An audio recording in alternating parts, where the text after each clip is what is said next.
Margarine এই জিনিসগুলো খাবারে রাখা যাবে না।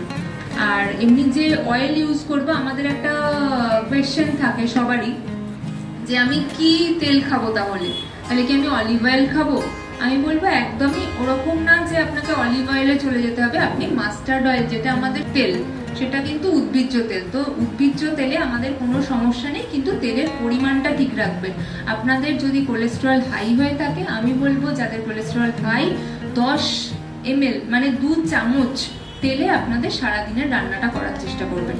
একটু সেদ্ধ টাইপের খাবার, কিন্তু আবার তেলও আছে এরকম, ঠিক আছে? 10 ml তেলে আপনাদের সারাদিনের রান্নাটা হবে। আর খাবারের মধ্যে এটার ক্ষেত্রেও তাই, একই কনসেপ্ট, যে কার্বোহাইড্রেট কম, প্রোটিন বেশি। প্রোটিন মানে প্রোটিনের মধ্যে আবার মাছ পড়ে, মাংসও পড়ে, ঠিক আছে? এবার মাংসের মধ্যে যদি চিকেন, সেটাও কিন্তু চর্বিযুক্ত।